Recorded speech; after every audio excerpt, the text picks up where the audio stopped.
My name is Lewis Redmond, and chances are you've probably never heard of me. But during my lifetime, I was the most famous outlaw in America, more famous than any of my contemporaries, Billy the Kid Frank or Jesse James. That's right, I was known as the Appalachian Moonshine King, and here's my music story.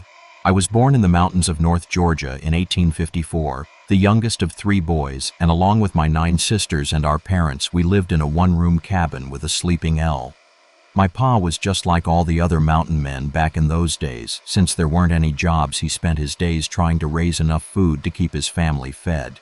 But times were hard, and before I was 2 years old, Pa moved the family to Transylvania County, North Carolina, in an area called Middle Fork. To be honest, times weren't much better once we got there. The mountain soil was still rocky, and we had a hard time eking out of living. Pa was nearly 65 years old by the time I was 10, and his body was so worn down from the harsh life of a mountaineer that he could no longer do hard labor. So he turned to making moonshine. My ma was half Cherokee, and all I remember about her is that she was always sick and bedridden because of this.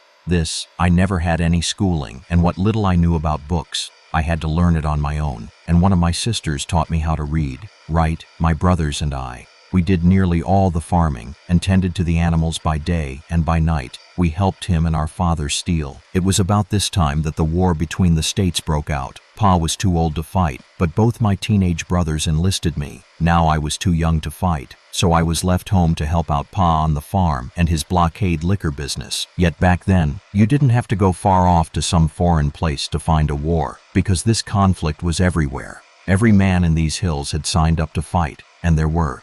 Couldn't see any harm in it. By 1865, the war ended, but we never saw either of my brothers again. Turns out they'd been killed in the war, and in a twist of fate, it was my apprenticeship in the fine art of making moonshine during the war that would become my full-time occupation for the next years. Pa and I perfected the craft to making good corn whiskey, and I don't mean to brag, but we never had any trouble in disposing of it. We'd load up a wagon full and make deliveries down through Bry and Gap on a regular schedule. While most folks could get $1 a gallon for their product, we could get $1.50, and we couldn't keep it in stock.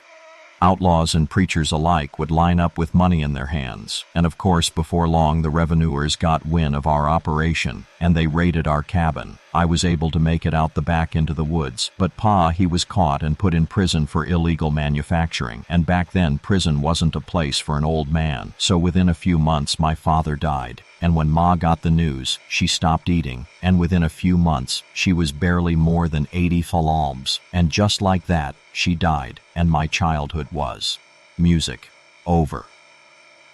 After Ma and Pa died, I took care of all my sisters by continuing the family shine business. My best friend Amos and I became business partners, and soon our liquor was the most profitable and sought after in North Carolina. I was just 21 years old, but I had 10 men working for me, and our distribution reached all the way down in South Carolina and northern Georgia, and as far west as East Tennessee. The government had tried multiple times to catch me over the past 2 years since they killed my pa, and they put a $300 reward on my head. But you see, I had a habit of helping out my neighbors. There was a widow up the street who was about to lose her farm because of some unpaid taxes. You could have knocked her over with a fet. Either. When I gave her $13 cash to pay the debt, yet in full.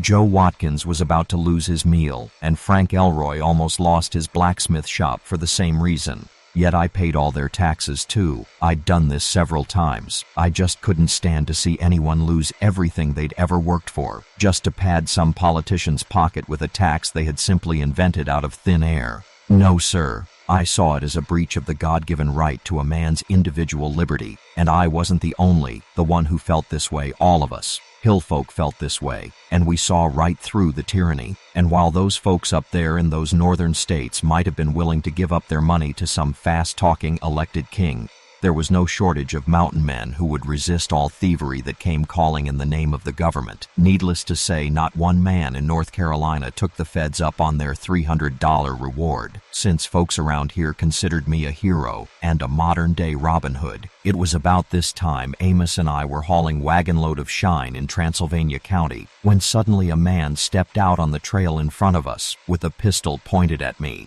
"Major Lewis, stop right where you are. You're coming with me. I got a warrant for your arrest," the stranger said. I put my hands up, and I tried to reason with him. "Well, what have I done to be arrested?" I asked. "You know why I'm here. I'm a United States Deputy Marshal, and I know what's in that wagon. I'm here for that reward, and you're coming with me." Okay.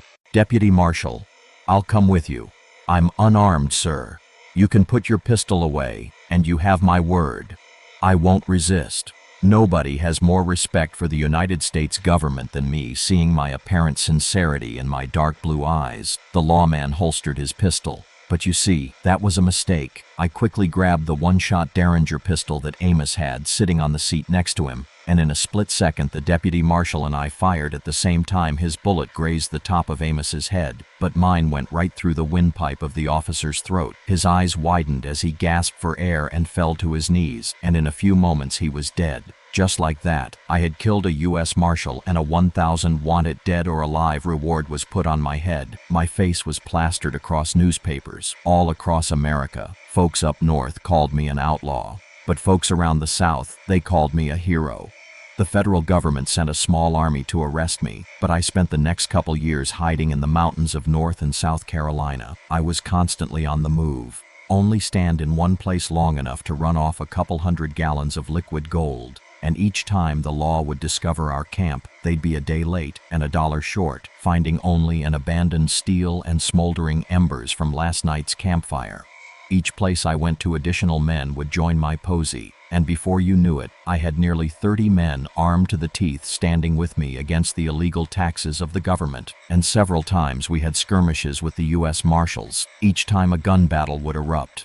We overwhelmed them with our superior knowledge of mountain guerrilla warfare tactics. We shot several lawmen, and many times we turned the tables and hunted them, going to their homes and robbing them of their confiscated tax dollars and turning around and giving their money and their horses to families in. Undercover U.S. Marshal a pistol whipped Amos, and it began kicking me relentlessly until they were able to use a long rope to tie our hands. The lawman took my coat and emptied my pockets, stealing over $100. "All right, boys, let's load him up and get him down to the Greenville jail," one of the marshal's men ordered. "Can I at least put my boots on before we go?" I asked. "Of course you can. We wouldn't want you to catch cold now, would we?" he replied as the officers laughed. "But you see, as soon as he let go of that rope, I rabbit punched him in the throat with my tied fist, and I broke towards the exit. A bull rushed right through the other 2 men and slid out that door, like I was greased into the dark woods. I ran with nothing but my socks, as bullets cut down tree branches all around me. Now most men who found themselves standing in ankle-deep snow at midnight with no shoes, coat, or hat, and their hands tied, would have done all they could to get as far away from that abandoned house as possible. But I couldn't just leave my best friend. And besides, those government bastards had just stolen over $100 from me and a wagon full of my whiskey. And within a few minutes I came across a small cabin, and the owner recognized me from the newspaper. And after I explained the circumstances, he gladly gave me some dry socks, boots, a coat, and his hat. Oh yeah, and a double-barrel 12-gauge shotgun with 2 pockets full of buckshot. It was nearly midnight now, and I quickly set out for Pickle Gap. I knew the only road out of those woods went right through Skunk Holler and straight into the gap, and by the time they made it there, I was already locked and loaded, waiting on them. As the 2 wagons approached, I loaded both barrels of buckshot on them, and complete chaos broke out as they returned fire wildly. Since they didn't know what direction I was located, I reloaded and then unloaded 2 more barrels of hot Leah. Hot on them drivers whipped the horses and they fled into the night. I didn't have a horse, so I ran beside the road trying to keep up with them. I could hear several men hollering, and it was clear that somebody had been hit. They stopped at the first house they came across and tried desperately to get medical attention for the wounded men. And in the confusion, Amos was able to escape and dart into the woods. Several more gunshots into random directions, and the voices of men yelling, "Where is he? Did you see him? Which way did he go?" And in that moment, I knew Amos had escaped, so I fired into the air to let him know my location, and in just a few minutes, we were reunited and on the run. Music. Again, I just couldn't get my mind right, knowing that my $100 was laying in that lawman's pocket. So a few days later, I regrouped in my posse of a dozen men surrounded the U.S. Marshal's house who'd led the attack on me, Amos, and we shot every window out of his house until he finally came out and surrendered. Turns out, he had deposited my money into his bank account. So I took his wife hostage right to the bank teller, and I had her cash me a check in my name for $125, and I stole his best horse for my trouble. After that, we took possession of my wagon load of moonshine. I tipped my hat to the missus, and we were home on the run again. So, you see, Major Lewis Redmond had embarrassed the U.S. federal government for a solid 8 years. He had killed one U.S. Marshal and wounded several more. In addition, many more were killed during the gun battles with Redmond and his men. Newspapers across the country credited Major Lewis with all of their deaths, and his legend continued to grow. He was literally the most wanted man in America during the lifetimes of Frank and Jesse James and Billy the Kid, and by now the federal government was furious, and they sent an army of IRS agents and soldiers to capture him. They combed the mountains of East Tennessee, North and South Carolina, and the mountains of North Georgia, until finally they had a tip on his whereabouts in Liberty, South Carolina. 24 men surrounded the cabin and demanded that Redmond and Amos surrender. Amos stepped out the front door at the same time as Major Lewis stepped out the back, and both men opened fire. Redmond managed to escape into the woods, but Amos, his pistol misfired on the first shot, and the U.S. Marshal shot him down 3 times before he dropped to the ground, a dead man. The walls continued to close in on Redmond as he ran for another 2 years. By 1881, he had built a small cabin next to the Little Tennessee River located just outside of Bryson City, where the floodwaters of the Fontana Lake Dam are. It was here that Major Lewis Redmond made his last defiant stand against the U.S. government, IRS revenuers, and U.S. Marshals had camped outside his cabin all night long waiting for the fugitive to step out on his porch.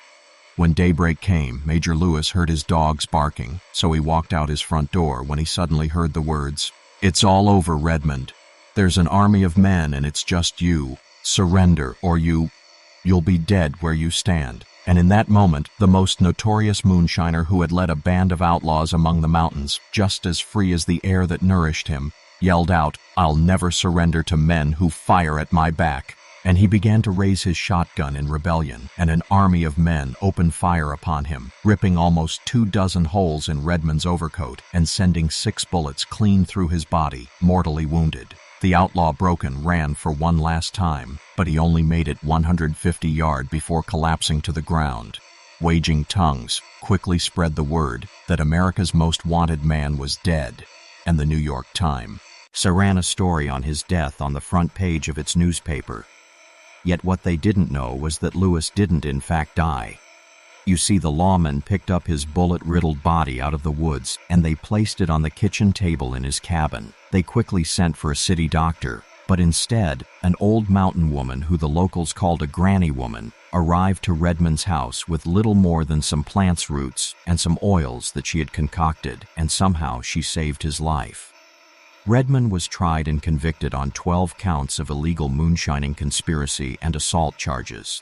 Strangely, though, he avoided the murder charge of killing the U.S. Marshal because back then, a lawman could only apprehend a criminal if he was in physical possession of the judge's warrant, which it turns out the U.S. Marshal didn't have in his pocket when Redmond shot him. Major Lewis pled guilty to all charges and was sentenced to 20 years in federal prison. Yet at the same time, most of America loved him and viewed Lewis as a hero, so much so that after serving less than 3 years, the President of the United States, Chester Arthur, pardoned Major Lewis Redmond. The most ironic part of this story is that even the U.S. government recognized that the outlaw who had defied them so defiantly and ran the most successful illegal moonshine operation in American history made some mighty fine moonshine, and indeed, it was some good stuff, so good that the government that had once tried so hard to kill him hired Redmond and made him the overseer of their federal distillery in South Carolina, where Major Lewis R. Redmond's special blend became the most popular whiskey in America. And this time, it was legal. And now you know the rest of the story on Appalachia's Moonshine King. Let me know what you think about this story in the comments below, and be sure to hit the like and subscribe button for more true stories on App Pay. Locks, music.